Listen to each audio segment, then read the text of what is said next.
Hello.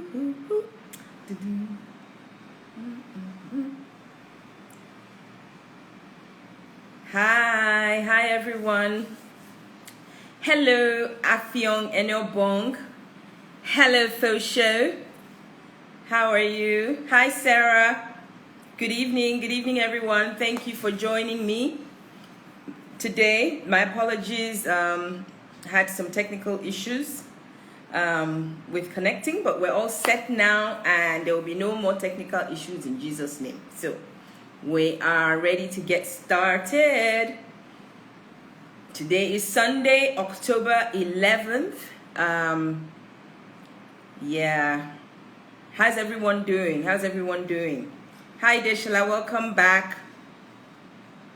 Thank you. Hey, Uncle K. Hi. Good evening. Good evening, Gaffy Man Badmus. How are you? Hi, Shubabe. Thanks to everyone for joining. Started a little bit late today, but we are good to go. I see my guest is in the house already. So we'll be starting. I'll be adding her shortly. But before I do that, I always like to just kind of say hello, find out how everyone's doing. How was your week? Hey, Auntie Nike. Wow, hi. You joined my show today. Thank you. Hi, Auntie Nike. Hi, welcome to Crystalist Conversations. Hi, Tony. Welcome to Crystalist Conversations. So for those who are joining us for the very first time, my name is Kemi Ogunleye, and I am the creator and the host of Crystalist Conversations.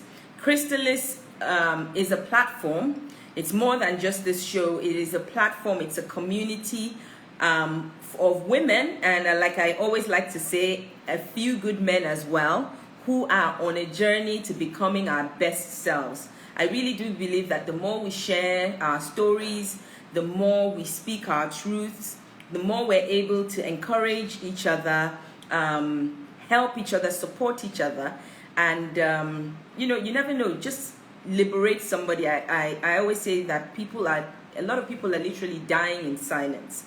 They're going through things, they're going through challenges, and because they're not speaking up, and because other people haven't spoken up, they feel like they are alone in their struggle, and that is enough to make somebody feel like there's no need to continue. But if you hear somebody else's story, somebody else has gone through this and they've come out of it, or somebody else is going through this, you're able to connect with that, and somehow you can encourage each other. Now that's what Crystalist is all about. We're here to just share our truth. None of us is perfect. We are on this journey. We may not be where we want to be, but we certainly are not where we used to be. And we celebrate our big wins, we celebrate our little wins, we celebrate the process, and we celebrate the progress on the way to becoming our best selves. So we're all on a journey to becoming our best selves daily, and that's what Crystalist is all about. Hi Debbie, hi Karima. So what else? I wanted to talk about, I don't think I can start the show today without talking about what is on a lot of our minds today. If you're from Nigeria or if you're in Nigeria, what is on our minds at this time is the End SARS movement, the End SARS protest. Earlier this evening, maybe about 2 hours ago, the Inspector General of Police announced that SARS has been disbanded. So first of all, I just want to say a big congratulations to all the young people, everyone who went out to protest, to make their voices heard about this issue. I think this shows that our voices, our protest is not in vain. But I think this is just the beginning. They've said they are disbanding SARS, but we all know that's not the end of it. It's actually just the beginning. We're looking for reformation of the police force. We're looking for reformation of a lot of our institutions. We're looking for a reformation of Nigeria. So we have to keep pushing. We have to keep going. We have to keep striving. And I think that the era of Nigerians just being quiet and just being, complacent I think if this has shown anything, it's shown that that era is over, and that our leaders, our governments have to take our citizens of Nigeria seriously, particularly the young people. So I'm really proud of all the young people who went out, who are agitating. Keep doing it, keep sustain the momentum. The future literally is in your hands. I wrote earlier today that a country that kills or decimates its young ones is literally killing its future. But we will not let Nigeria kill its future. So we just say keep going.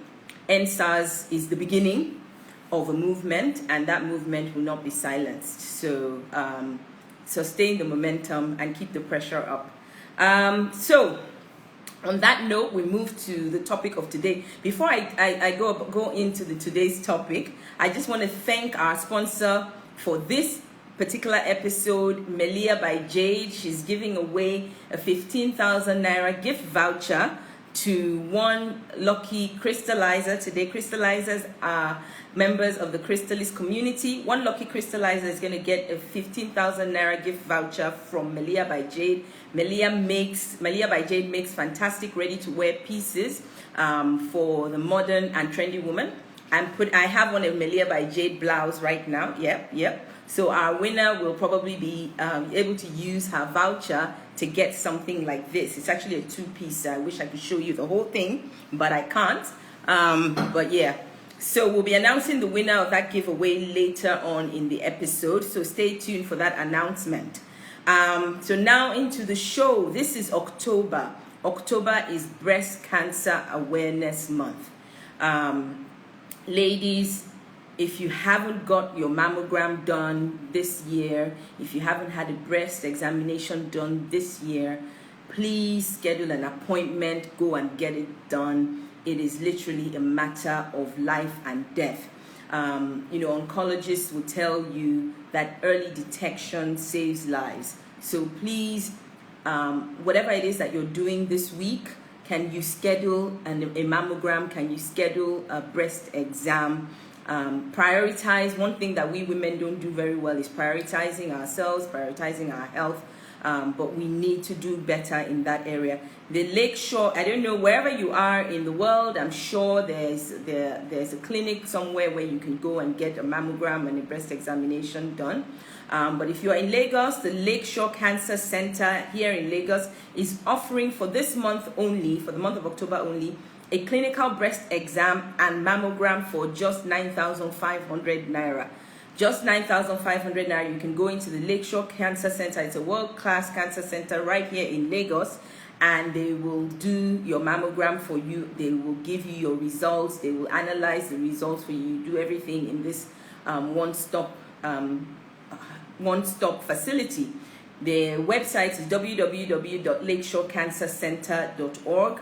www.lakeshorecancercenter.org. So please reach out to them. I'm sure they're on Instagram as well, and schedule that mammogram. If you're anywhere else outside of Lagos, please find somewhere to get it done. And this brings me to our guest for today. The topic for today is how I beat cancer twice over. Della Ogunleye is my guest, and she's going to be talking about how she is surviving and thriving after not one but two bouts with cancer. I'm very happy to have her on to come and share her story, and I'm sure that by the end of it, we will all understand why early detection is really key to having a positive outcome when it comes to cancers. So I'm going to bring Della on right now. I'm sure a lot of you have figured out we have the same surname. She's my first cousin. And I'm really happy to have her on the show. So live with her. If you've got any questions for my guest, please put them in the Q&A box. You see a Q&A box at the bottom of your screen. Put your questions in the Q&A box, and we'll take your questions towards the end of the show. But because if you put the questions in the comment section, it scrolls up very quickly and we don't see the questions. Look at my beautiful big sister, my beautiful cousin, my beautiful auntie. She's Auntie Della to me. Thank you for joining. Thank you for joining Crystalist Conversations today. I'm really happy to have you here to come and share your story. Before I brought you on, I was just talking about how early detection really is oftentimes the key to is the difference between life and death when it comes to cancer. Before I go further, I want to properly introduce you. I've known you all my life. But not, they said we look alike, yeah? Do we? She's my first cousin. Our fathers are brothers, and I think in a way we both look like our dads somewhat. So yeah, there's a family resemblance there. Della Ogunleye she studied modern languages in France. So she speaks French. She's a polyglot. But she later went back and studied accounting, and she currently works in the accounting practice in the accounting department of the organization where she works in the UK. She's also a cancer awareness activist and advocate. She spends a lot of her spare time advocating for better cancer support, especially for minorities, for Black people in the UK. She's based in the UK. So she spent a lot of her time working with organizations such as Macmillan, am I correct? The Macmillan Cancer Trust and other organizations that are working to ensure that we eradicate cancer in our lifetime. Auntie Della, so you hear me calling her Auntie Della today. Auntie Della, welcome to the show. I've introduced you a little bit. She has two lovely daughters who are also here, Sarah and Debbie, my nieces, young women in their 20s. And I know what I know about Auntie Della. She loves to keep fit. And she likes good food. But tell us a little bit about yourself, just a little bit about yourself. Okay, I think you've said it all. One other thing is I love traveling, and I'm so sometimes curious. I just go where nobody wants to go. I'm that person who's like, oh, do you know anybody there? I don't have to know anybody there. I go. I'm that one person that I don't care. So you've said it all. You've said it all. Okay, so you grew up, Auntie Della, you grew up in Lagos? I grew up in Lagos. I know you were born in the UK, but you grew up in Lagos. What were your growing up years like? Just very briefly. Actually, my growing up years, I think that's what shaped everything. I was one of like 5 boys. I used to be with my cousins a lot in Surulere. We lived at Apapa, and sometimes we find Apapa so boring, and used to go to Surulere where all the boys are. And I have 2 boys, my 2 brothers, and 5 cousins, so there's 7. So I was like the one girl among the 7 guys doing boy things and, climbing. And my granny used to say, oh, Kinshokuri, what's, So I'm more like a boy person than girly. And I remember when I had 2 daughters, the first thing my mom said, she was Mura found one more, because I'm always, I don't know what to wear, just wear trousers and I'm going. Go. That's me, really. Yeah, and so that also probably shaped the fighter. The fight, yeah. When I look back, I think that helped me a lot. Yeah, that fighting spirit. And you fought cancer 2 times, and you're still here to tell the story. So when was the first time you were diagnosed with cancer, and what sort of cancer was it? Okay, I was first diagnosed with breast cancer in 2010, rather. June 23rd, about summertime, June 23rd. It was grade 3 triple negative cancer. Okay. And I say triple negative cancer because this is the common cancer, especially in Black people. Mostly white people get it, but they call it as well aggressive cancer because we don't really have targeted therapy for this type of cancer tumor. So it's hit and miss with triple negative, honestly. If it's caught early, it's fine. But mine was stage 3. It was caught early. I had to do chemotherapy. I didn't do radiotherapy because apparently triple negative means I'm not something receptor, the negative receptor. There's things I can, the only thing way out for me was a mastectomy and chemotherapy. So I went for that. And during the course, because actually when in the UK, I need to talk about the cancer pathway in UK. When you go, actually, let's start from the beginning. I was complaining to a friend of mine that, oh, I have, my breast is aching, and because I don't really know anything about cancer. At the time, you didn't know anything about cancer. I didn't know anything about cancer. Sorry, Della, just to interrupt you really briefly. If I know I have some doctors in the house, so anything that Auntie Della is saying, this triple negative, if you can just put in the comments, give us a little bit more information from the medical side as to what she's saying, that would be very helpful. I know that I have some doctors in the house, so please help us out as we go along. Please do. So Auntie Della, yes. You said you were complaining, you had some pain in your breast. I normally feel a lump. But growing up, I think because I don't have any boobs, not much boobs anyway, I was thinking I'm still developing boobs. I wasn't relating it to cancer or anything. That sort of, oh, my breast is still developing. So anyway, sometimes when it's painful, I self-medicate.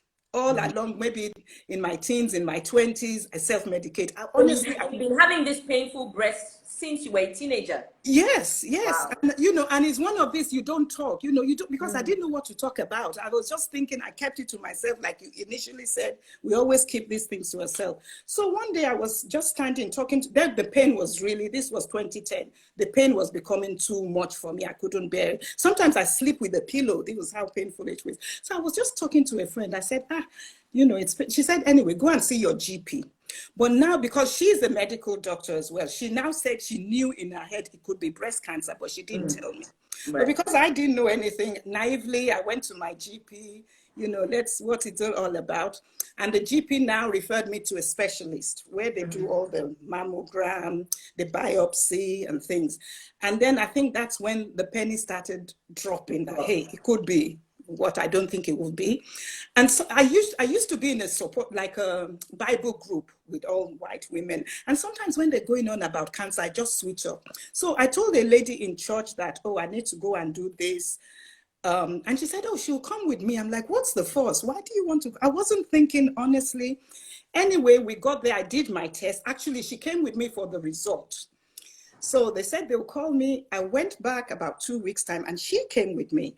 And looking back now, when I joined the support group, they always say if there are 4 or 5 people in a room, it's bad news. I said, hey, okay. So when you entered that room, I entered that room, when they were going to give me my results, there were like 4 or 5 of them, and I was hearing cancer. I looked back, are they talking to me? Because really, I wasn't thinking cancer. And actually then, that 2010, they were talking cancer. The first thing that came to me is, oh, I'm going on holiday. I'm going to Nigeria. All this cancer you're talking is none of my business. Let's do what we need. I was more concerned about my holiday that I booked a holiday. Sorry, Auntie Della, do you think you were in denial? Maybe I wasn't in denial because I didn't know the gravity of cancer. Right. Honestly, I wasn't in denial. I didn't, it's not the word itself. It's maybe the treatment. If I knew what the treatment was about, because they've explained to me, we're going to actually, when they said mastectomy, I've had hysterectomy before. And things start coming like, gosh, why me? This is when why me? Another tummy. I didn't understand. I didn't. And because I had a bad experience with hysterectomy, I just wanted a quick fix. Hysterectomy is to do with fibroids. Yeah. And fibroids, you're shrinking, they're not shrinking. That really, I was in and out of hospital. So that memory was coming back. I wanted a quick fix. Let's do it. Let's just do it. And I knew mastectomy would mean the need to cut off my breast. And I'm like, okay, let's do it. And while we were sitting there will be a cancer nurse talking me through the pathway of what's going to happen. You could do a reconstruction. You could leave it flat if you want to. And I just opted to, like I said, I wanted to go on holiday. I was more interested my focus was my holiday. I was going for a wedding. You know what we are like, my wedding, I need to be there. So I think I had the operation June, July, towards end of July, August. And mastectomy. Actually, I had a surgery and they put an implant just to let me go on holiday. So actually, they did like an artificial implant, but wasn't going to stay there. I had the choice to take it out. Okay. But I was still, I don't want anything artificial. I don't want to keep going in and out of hospital. Right. With me, it was, look, I don't want anything. Do But whatever they I gave, need to do so I can put this behind me. I can put that attitude. Actually, I need to talk about what mastectomy is about. This is what I'm wearing now. This is a prosthesis, and we have a bra meant for us that, So they show you all these things that made life easy, that, oh, I will opt for that. I don't mind being flat-chested, just because I don't want to be going in and out of hospital, because with the implant, they would need to be monitoring it. And I'm like, oh God, the sight of going into hospital, that scared me.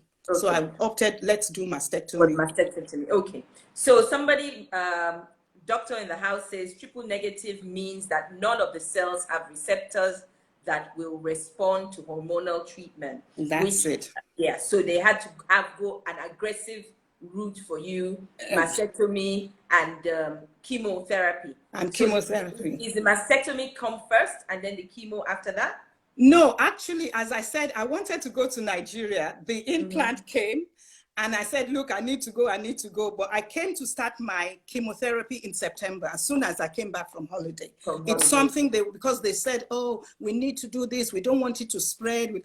Everything I now know, I'm like, gosh, I shouldn't have gone to Nigeria, because I was because they said it could spread. But I didn't take it serious, because it could easily spread somewhere else. Yeah. But I made them do what they need to do. They did the mastectomy, the operation. But I don't know if my delaying my chemotherapy would have meant it would have spread somewhere else. But in my head, they've dealt with it. They need to do what they need to do. That's over. And I came back from my holiday in September, started my chemotherapy. And chemotherapy for how long? Chemotherapy, I had 6 rounds of chemotherapy every 3 weeks. So it finished in December. The last one I took, I remember, was the 31st of December. I didn't want to go into the new year with chemotherapy. So it finished in December. But and somebody said, why no radiotherapy? I think my understanding is radiotherapy this triple negative does not respond. No, I didn't, I wasn't offered, I didn't need it. It was pointless. Because of what I had, I didn't need it. My oncologist said I wouldn't need it, because we've already done what we need to do for you. What else are we going to radiate on that side? They've killed it. According to them, they'll kill it. And to reassure me, I'll then go on chemotherapy. Okay. And so you did chemotherapy up until the December, the end of December 2010. Yeah, 2010. Yes. And so there was a point when you're given I guess what amounts to a clean bill of health. We've got the cancer.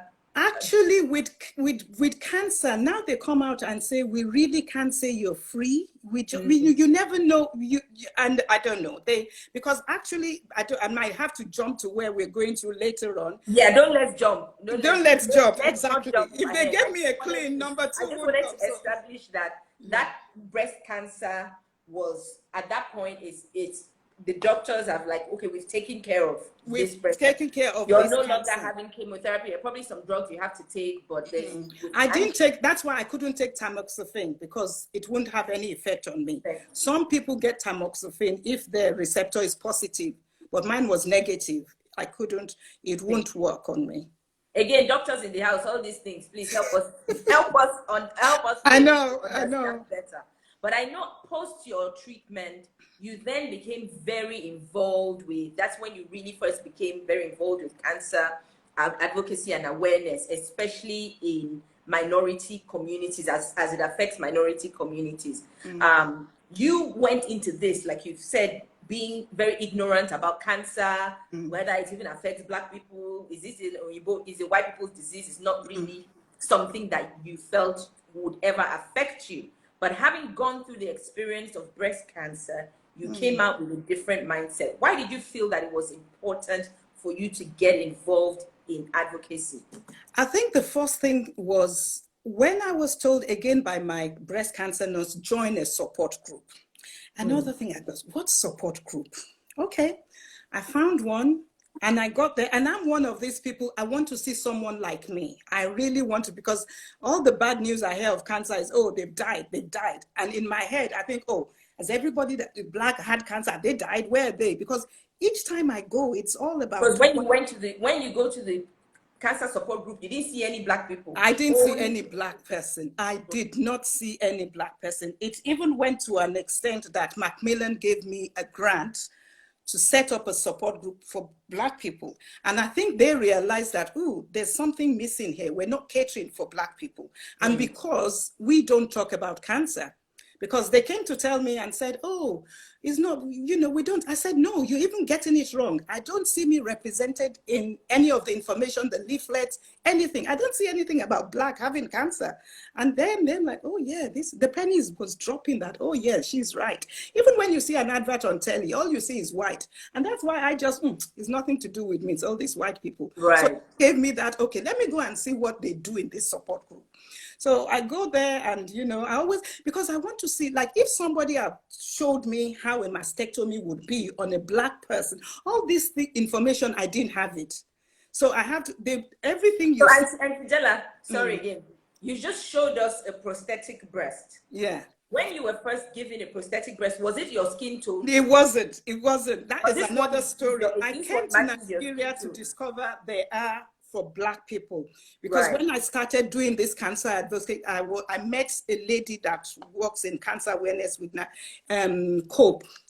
She does all this, raise awareness, come and do mammogram, but she wasn't into support group and things like that. So I came to Nigeria. Actually, I came once, then every year I've been going, but the second time or third time we did a collection to get bras and things to donate to people in Nigeria. Maybe this will, you know, something to let them come out and talk about, hey, you know, there's some, I wasn't more focusing on awareness, on like, if I was aware, I won't be where I was now. I want to like, okay, I've got cancer, and how do you help people living with cancer? How do you support them? I'm more on the, look, I've got it now. You could be doing awareness, but hey, if I've got cancer, what happens? What happens to my mom? What happens to my family?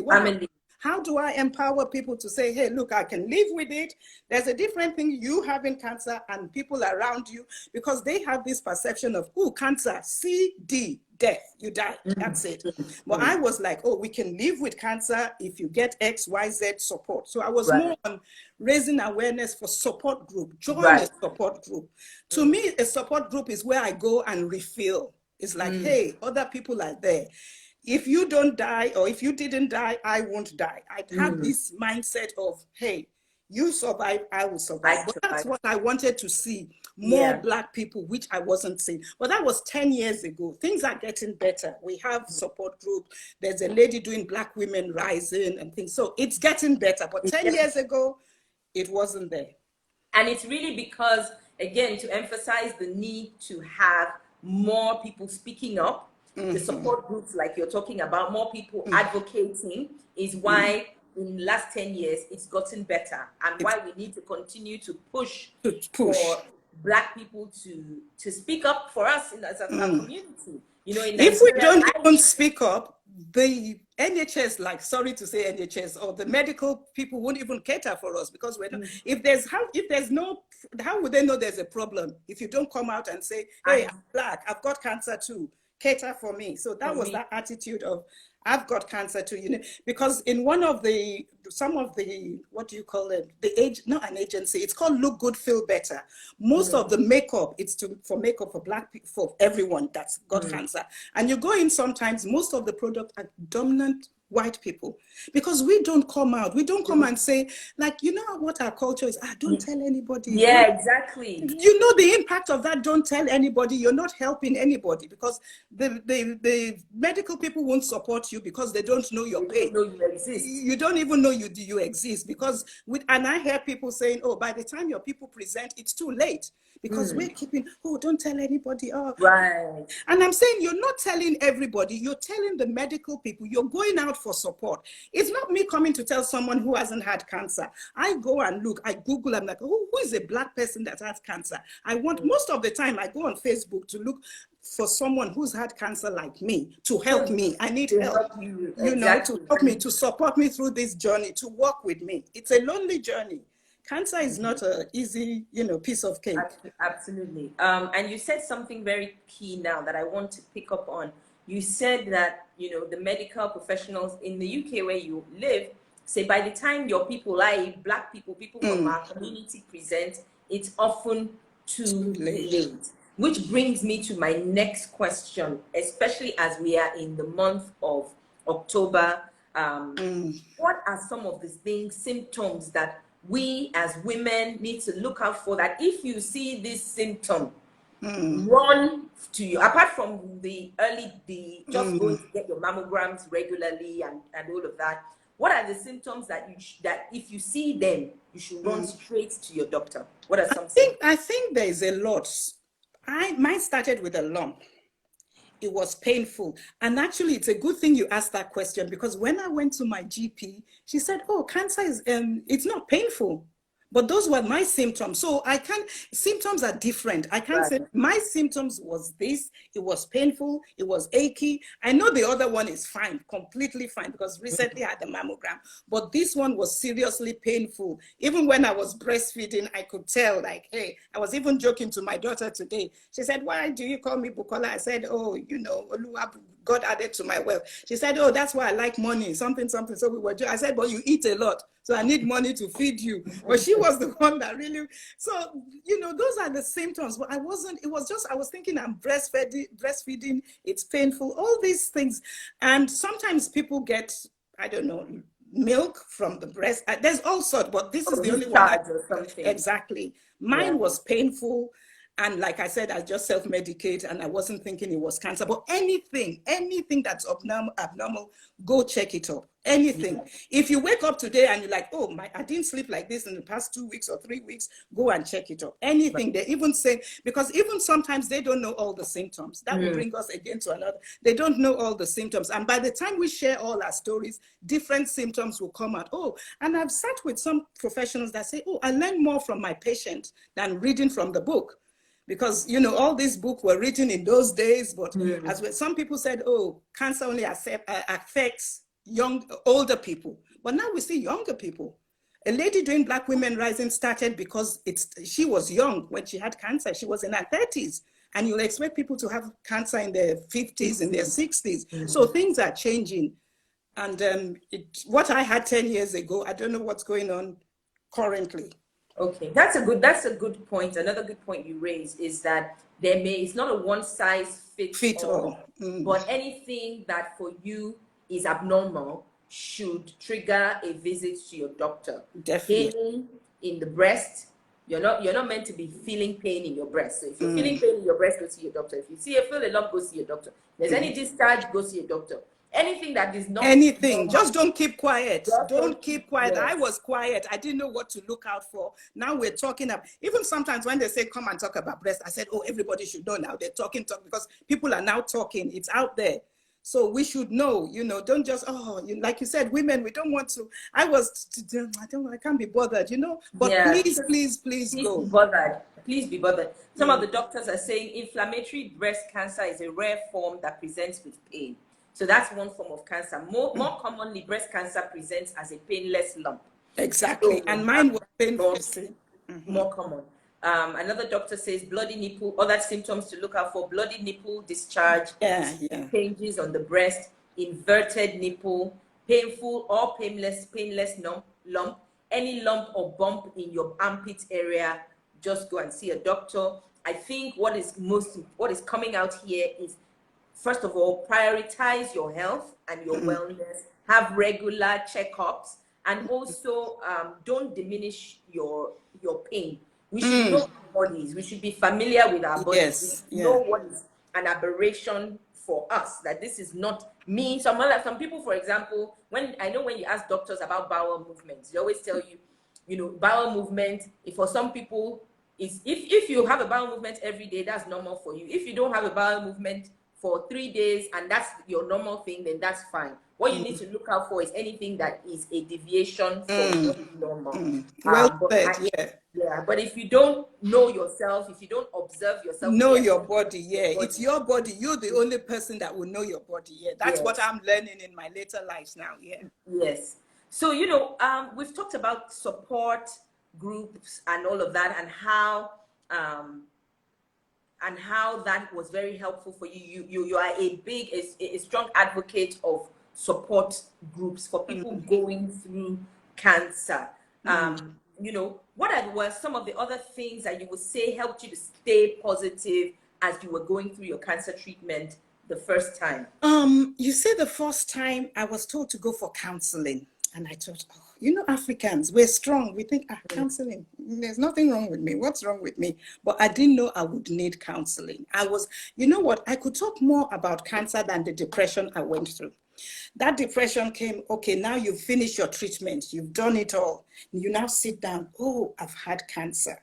And you know, from where we come from, somebody from my village, you know, all those thoughts coming in. You don't know what counseling is all about. It's only when I went into counseling that we were telling me, just say anything. You know, the things I don't even know could help me. She just let me speak. You just talk and, you know. So, but actually, before I went for counseling, I was depressed. I didn't go, and I was forced to go. And I was saying, oh, no, you know, how can I tell someone? And actually, when I go for support groups, sometimes you even get massage. You get all sorts of things by going to support group. And most of the people I talk to is like, Shebi, you finish your chemo. That's the end of cancer. That's what people think. But you are now dealing with the emotional and it's like, okay, I've had this thing now. The doctor is gone. I'm on my own. This is why they said you need this support group. You need counseling. You need to know how to eat well, to feed your body, you know, exercise. This is all what comes around with joining a support group and talking to other people. What was their coping mechanism? How did they cope? What did you do? What should I be doing? Although it's not one size fits all, but sometimes it's like, oh, what can I do to help me? You know, I just look at people. Some people I'm on chemo 4. They look well. I'm like, oh, you know, because my mindset wasn't there. Exactly. I was still dealing with, in my culture, hey, cancer. Oh, where did I get? And, you know, where did you get it from? How can you get it? Are you eating white man's food? You know, it is like, no, you know, and I'm having that with me. I've got cancer. Why me? You know, why did I get cancer? No, who in my exactly. No, you know, I have that with me, but like, okay, so I go to support group, and you know that helps. That's like, okay, and when I even go and I'm alone, I'm like, this is not good, and that's exactly what prompted me. I don't want anybody else, especially from our culture, to go through what I went through. You know, it's not even the cancer, it's the treatment of cancer, the side effects of chemotherapy, the psychological side effects, how you feel. I remember once Nika used to come and see, I won't want to open my door. I'll close my door. I don't want anybody to see me. It's a shame. I'm like, hey, I'm ashamed to the family. Why have I brought this? You know, this, but it's all in my head. And that's why you need that counseling to like, hey, it's not your fault. It's nothing to do with you. Nothing to do with you. And I mean, and obviously for me, as I think about, you know, what you went through. I mean, if they take out your breast, it is a complete, what do you call it? Your body image. It must impact your body image when you take off your clothes and you look at yourself in the mirror. Exactly. So, you know, that in itself is something, like you said, that you need counseling or therapy to help you walk through that journey and understand the new body that you are in and all of that. So, again, I mean, I thank you for bringing up the idea, this topic of counseling or therapy, because we know again as our culture that that's something that we have tended to shy away from. We have this thing of put on your mask, you're going to be okay. Maybe you shy didn't die. You shy didn't die, so what's your problem? Then get up and keep moving. But you know, Tosin is one of the guests on here. She says the emotional part is tough, and so groups are great. So yeah, because I mean, like you said, it's one thing to go through cancer, get the treatment, but you have to live after that. And you have to deal with the fallout of, why did I get cancer? Why did it happen to me? And for you at that time, 10 years ago, your girls were much younger. They're in their 20s now. So you must have also had the idea, the emotions around my girls, who's going to take care of them? You know, actually then I wasn't thinking, because the girls knew more than I did. Because when I told, they said, oh, go home and tell my elders, oh, Mom, it's just a boob job. No, it's just a boob job. In that, the young ones can deal with it better. And then I had my mom that was shaking. That one quickly rebooked her ticket. She left me. And I used to say, I want to salo. She just left me on my own, you know. Because the more we talk about it, because you know, the more the children could deal with it. That I was feeling in my head, how they could. Oh, it's just a boob job. And sometimes when the counseling people call me, and Debbie picks up when we had line, oh, it's your cancer people. Oh, it's your cancer. You know, they trivialize cancer like, hey, is that it? You know, like, you know, go deal with it. So, you know, now we're going to go on to the second, because this was 10 years ago. This was 10 years ago. Fast forward 10 years after your initial diagnosis with breast cancer. Last year, 2019, you were diagnosed with stage 3 ovarian cancer. Why me now? Why me now? Now only me waka come. And, you know, this ovarian cancer, is it connected to the breast cancer that you had?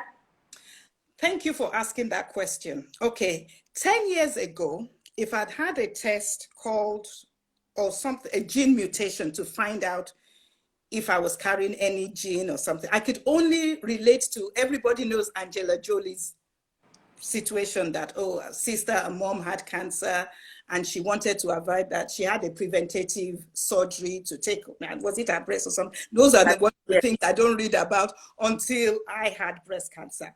To now be told that, okay, I had breast cancer, ovarian cancer now turned up.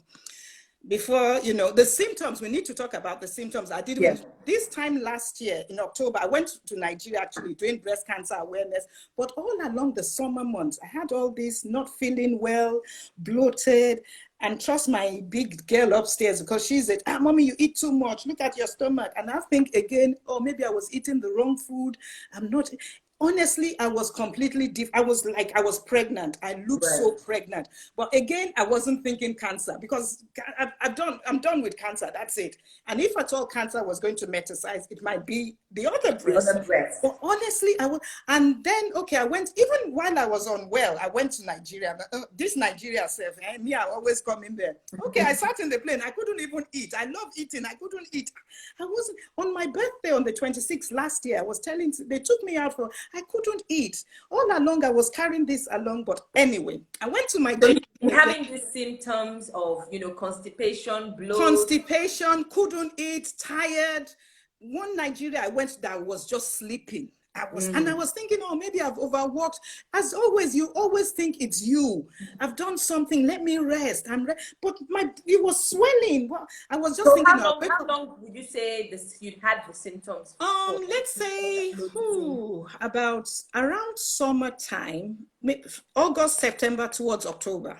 Okay. Around August time, it wasn't too bad. Around September, October, and again, I didn't want to go in case, oh, it's cancer. They won't want me to go to Nigeria. This Nigeria, I'm going, you know. So I didn't go and tell my GP. I traveled and now came back.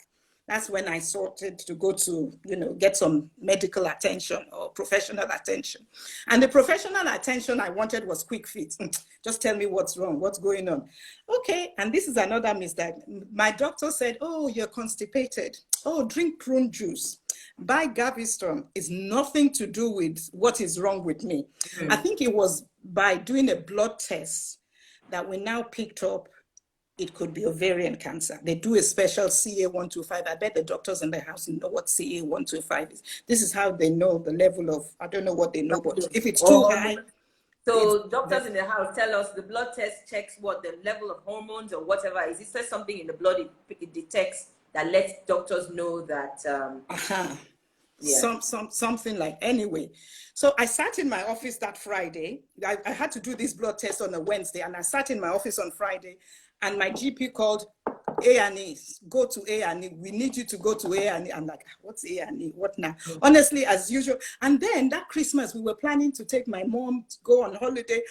Each time I said I plan to go on holiday, all these things come up. I said, hey. The first thing I said is, I need to travel. Oh, I need to travel. But they need to sort out the ascites. I think that was why I was swollen. The water, that's what, fluid. retaining fluid. You were the fluid, yeah. The fluid. Please, doctors in the house, what is that? Is that ASICT, yes, they would know it better. Ascites. My doctors here, they will drop it here.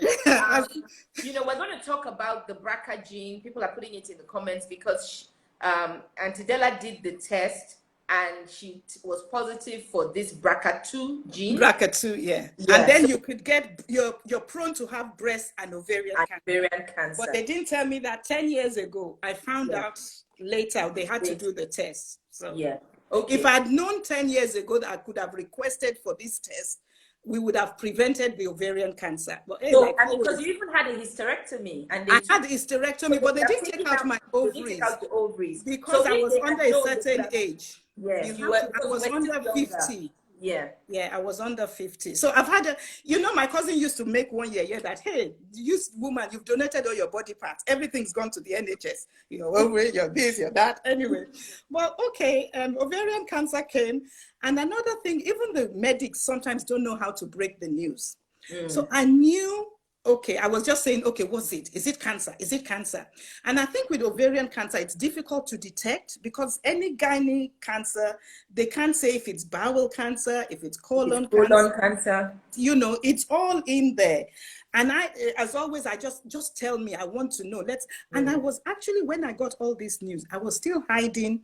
I was just telling the girls, oh, they're going to treat it with chemo. And they were like, hey, it's cancer now. Actually, I told Tolani, you know, when I was still hiding, I said, oh, they're going to treat it with chemo. Like, come on, who are you lying to? You know, this shame, that shame of, you again. I didn't know how to break the news.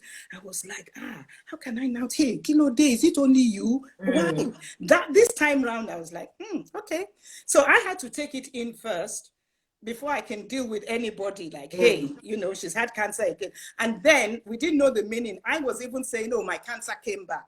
My cancer didn't come back. It's a new cancer. New cancer. It's completely new because I didn't know. You just hear people say, oh, cancer, cancer. No, it's completely, it's got nothing to, and that's what my oncologist reassured me.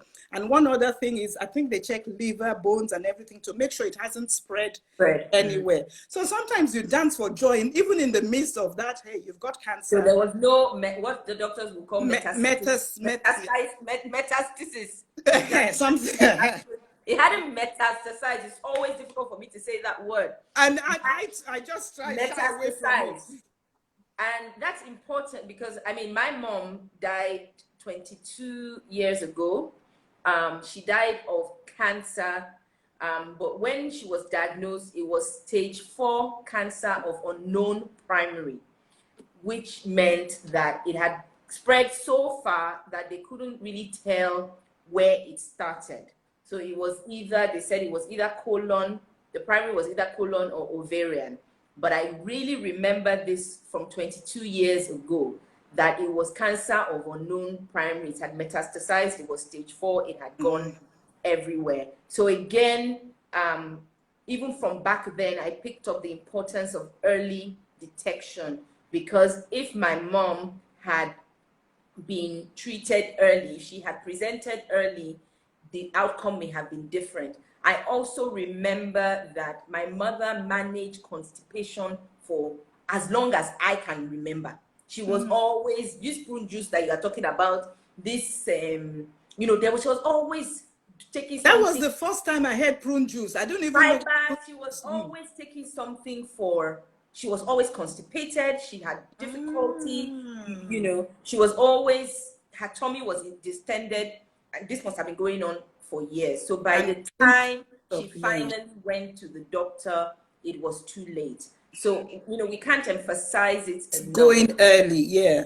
Like me saying, I don't know what it is. If I delayed it, I don't think I'll be here to be talking. Because I was thinking, I'm going to Nigeria. And meanwhile, it was ovarian cancer. I was still walking around, and I still, because people don't come out. If people have come out, shared stories, and I would reflect, maybe it's ovarian cancer. I can even ask my doctor then to, maybe, are you sure it's not ovarian cancer? I've had breast cancer. Does it have anything? I would have been empowered to ask those questions. This is why, you know, I always like, let's share this story. You don't know who you're helping. Yeah, absolutely. And yes, Sarah, shout out to the doctors in the house. They're giving us so much information that, you know, to sort of buttress the things that you are saying. Ascites, which is, I think, when the body is retaining fluid. Yeah. You know, we've just talked about the fact that yes, Tosi, I know that metastasis means the cancer has spread to parts outside the original location. Yes, I know that. That's what I was saying, that with my mom, by the time she was diagnosed, the cancer had metastasized and it had spread, which is, we had metastasized so far, and so much that they couldn't even tell what the primary was, where it started from. And I've heard that a lot from medicals, as by the time your people, I always think, and that's the more I really want to come out and talk, because there's a problem. I want to find the solution. Let me be part of this solution, because they just say, how many times I know your people. I said, but my people, please, we don't want to be and I said, you don't wake up one day and die tomorrow. There must be some underlying condition. So you need to speak out. Honestly, you need to speak out. And this goes back to this, the form of thinking that we have about that stigmatizes cancer in our society, where cancer is seen as something that you must not speak about, you must not, you don't tell anybody about it. Don't tell anybody about it. Things are changing. Like you said, things are changing. Even here in Nigeria, things are changing. It's not as bad as it was 10 years ago, and even 20 years ago, when my mom died of it. At the time, there was no such word as cancer. My mom, though, was someone who once she got the diagnosis, she was open about telling people her story. I think she was just in a place where she just felt, what I'm going through, let nobody else. Let nobody, anybody with a cancer diagnosis just has that. I don't want, even my enemy, I don't want them to go. It's not that you're just coming out to blab. The pain, they're not knowing what to do. If somebody had gone before me, they'll pick this up, We can't be making the same mistake. Oh, with us, they never know what's wrong with us. They never know. Hey, come on. Because we don't talk. We don't talk about it. So what are some of the things that we can do individually and collectively as a society to combat the stigma that still exists around cancer today? I think I like, from what you asked this question, the more I see people on your show talking about different things. The first one I think I was so engrossed with is the adoption. What is in Nigeria? I'm like, oh, wow, Nigeria has this. And the lady mentioned support. The word support group keeps coming. And I keep putting a thumbs up, because now we're doing support group. We're talking. It's not, oh, Losofanti, your brother would know. Your brother, it's people who have lived that experience that would know. The support, the same people in that system would know. It's not, there's no way, if you haven't, worn this shoe, you can't, it's like you haven't had you haven't had a baby and you want to tell me how this is how a baby is born. You're reading it in the book. No, I've lived it. I know what it's like. And then I want to be among other people who are going through, who have gone through, and like, gosh, like I said, the mindset of, if you can survive, I will survive. Survive too. So it's like, share your story, join a group, even form the group, start the group, do it, and you'll be surprised people that are coming out. Do it. Absolutely. Yeah. You mentioned something earlier that I want us to go back to, and that's the idea that treatment for cancer can have a different reaction or adverse reaction in Black people, because I think you'd said, I don't know if you mentioned it here, but when you and I spoke earlier, that when you were going through chemo, so for your ovarian cancer, you had to have chemo again. Yeah, you had a very adverse reaction to the drug that actually looking at you. I think I'm still looking at the effect of chemo, because I think a while ago during the ovarian cancer treatment, I went to church and a lady friend, I think she just walked past me. I sat down, she walked past, and her husband had to say, that's Della. And she came, no, Dabi Ganai. I thought it was one guy, because my complex, because we know ourselves, there's black and there's going dark. I completely went dark. Yeah. Then how do you explain this to a white person that I went to them, we're black? So you're going dark is the same thing. What are you talking about? What is she talking about? For someone not to recognize me, that's how dark I've gone. Like, why you? So these are the side effects. Like, if we don't talk about it, how would they pick this up? And I do a lot of this advocacy, and when I'm sitting in meetings, I mentioned it once, and the lady said, "Oh, really? I didn't know that." Yes, because nobody says it. We just keep quiet. Oh. They just say things, you see it in the book, this would affect you. But if it could affect you for someone not to have recognized me, and I held on to that, like, wow, this is a side effect. Even sometimes my daughter says, mommy, you've gone dark. Mommy, you've gone dark. But, to a white person, they won't see it. So the more we come and talk about things, the more they can, it might have this side effect on them. You know, maybe the dosage, maybe something. I don't know how they're going to do it, but this is how it affects us. And if we don't talk about, how would they know? How would they know? You know, that's how and even things like, you know, Tosin is a survivor as well. She you can see some of her comments. She says she had to use all sorts of shades of foundation to try to correct the complexion. So even things like clinical trials, because we know sometimes they will that's my new baby, clinical trial. They will say they're doing a clinical trial. And I know that as Black people, Nigerian people, we always like, please, I beg, it's not me they're going to use for guinea pig. But if we don't show up for the if we don't put ourselves forward for some of these clinical trials, they won't really know how it affects us as a people. Isn't that the case? I think what happens is, you know, when you don't know, when you're ignorant, people do clinical trial, but I never had someone sit me down like, hey, this is what clinical trial is all about, until I started going to meetings and hearing people talk about phase 1, phase 2, and all I say, phase 2, Lekki, phase 1, you know, I'm just like, hey, this is what I know. So clinical trial, on to the phase 1, on to the phase 2, on to the, you know. So I was curious. I said, me too, I want to do this thing. Even if they're going to, then my cousin again said, Auntie Dolakpo, they're going to kill you. You're going to, because this is the perception like, hey, they're using us as guinea pig. They're using us but clinical trial is for better outcomes, better treatment. Because if they didn't have a clinical trial on the treatment I'm having, somebody stood there in line for me to let's test this out, because before they start anything in this world, they do research. How is it going to benefit patient? How is the outcome? Well, I didn't know all that. But if you tell someone, this is why we're doing it, it's not to kill you. I volunteered for one. And the lady said, oh, I'm going to give you a platform. I said, now I know why people don't do it. Your question is too much, Daddy. I had to, what was I weighing 20 years ago when I was 18? When was my first period? I don't remember. I said, this is off-putting. I went back to tell them. She said, don't worry, I'll give you a platform. You come and talk about it. I said, this is why my people don't engage in this.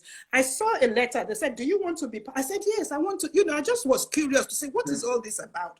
And there's all type of clinical trial, translational. I think the medics and the one is just questionnaires. Some are like you take medicine. And the one I did for the ovarian cancer, Icon 8, is to find out the difference between taking chemotherapy either every 3 weeks or weekly. What's the benefit? Some people are on trial to see what will benefit us better. So they do all sorts of these things, and that's why I advocate for. They're not using you as guinea pig. They're trying to find out, what other things can we use? Like they do clinic for COVID-19. There are all sorts of things going on to, look for a solution, look for a vaccine. There are people they're testing to, they're not going to kill them. They will warn you if you want to pull out. If it's getting too work, you can pull out. You can pull out at any time.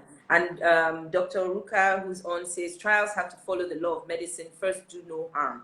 Exactly. So, there are strict rules around it. You brought up COVID-19. I remember a few weeks back, they were doing some trials, COVID-19, I guess, vaccine trials. I think it was Oxford University or Cambridge University. Yes, yeah. Oxford. And one of the participants developed what they called adverse reaction, and they had to stop the trial immediately. Yeah. Go around to what it was. Oh my goodness, time is gone. I have 2 minutes to go. I can't believe it. And I thought, I was looking at the time. What is this? How can it be one? Okay, so Auntie Della, thank you very much for sharing your story. You're welcome. If you have any questions, wherever you are, please find a support group or find out more information. Present, have regular checkups, take care of your health. If you know anyone who's going through cancer, wherever you are, find a support group. Tosi is here in Lagos. She says we have a support group called Return to Eden for people that have that are going through cancer. So find a support group, find someone to talk to. You can reach out to Della. She's at Della Ogunleye on Instagram, and she'll be happy to talk to you as well. We're going to have to end the show now. I think the key takeout for all of us is take care of yourself, take care of your health, know your body, exercise yourself, yes, and know your exercise, body. Eat well, keep fit. I want to thank my guest today for coming to share her story. We're so glad that you survived, and we know that that there'll be so many more years for you to Thank be you, here, thank to you, continue thank to you. share your story and to continue to be a mother to your children. Our winner for the giveaway this week is Adbuzi Sule. She's the winner for the Friday freebie, so contact us. Thank you to our sponsor, Melia by Jade. For everyone who's not following me, go ahead and follow me at Kemi Ogunleye. Please hit the follow button. I'm sorry I didn't have time to take questions today. The time ran away from me. I'm so sorry. Sorry, I'm not to talk too much. I think That's we've me. I'm covered so it sorry. all. So thank you very much. We'll be back next Sunday for another edition of Crystalist Conversations. See you guys next Sunday. Have a fantastic week. God bless you all. Bye.